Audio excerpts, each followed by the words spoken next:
Hi, I'm Allison, and I'm from Sheboygan County, and I'm going to be demonstrating today how to artificially inseminate a cow. I'm going to be practicing today on a dairy cow because I have most experience with those, and I've usually practiced on those, but you can also artificially inseminate beef cows. The cow that we had picked out today, I knew she was in heat. She had lots of rub on her tail head. She was mounting other cows, standing to be mounted, bellowing, and she was very active and breathing heavy. Okay, so this is the tank that we'll be using today. It has more modern semen in it. Well, this one is older and has less modern semen, I guess you could say. But in here, there are 3 canisters with these. These are canes.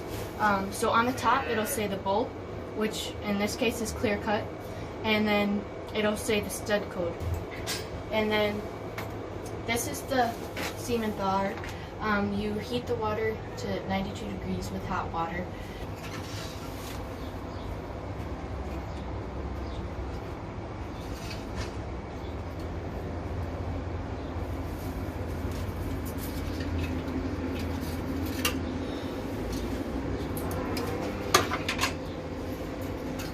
Okay, so now I'm going to write down the bull and who the cow is and what date she was bred.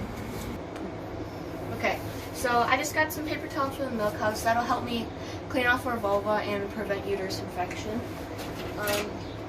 So we're going to grab the black straw here, and we're going to take a paper towel and just kind of warm it up.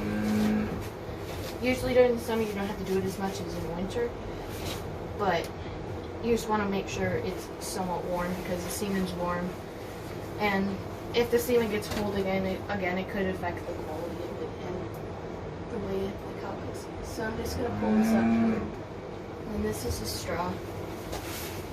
So,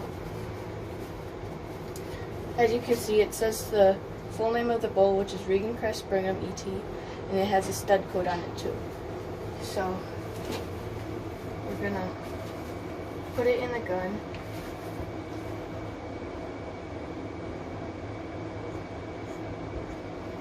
Push it all the way down, and then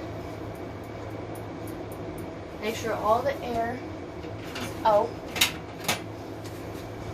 or at the top,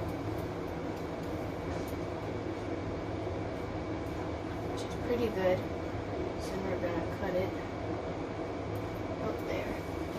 And we're going to put the sheath over top.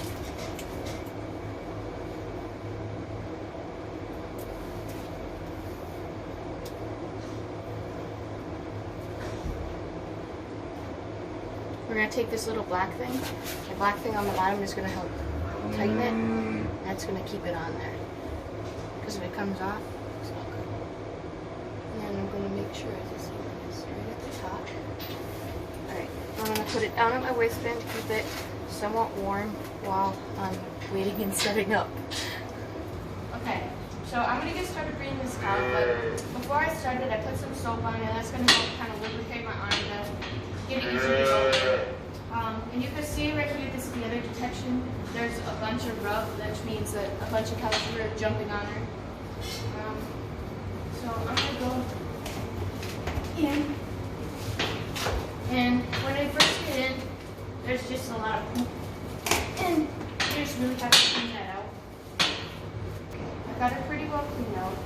Before I start, like I said, I'm going to clean off her vulva, otherwise you get really bad uterus infection, and nobody wants uterus infection.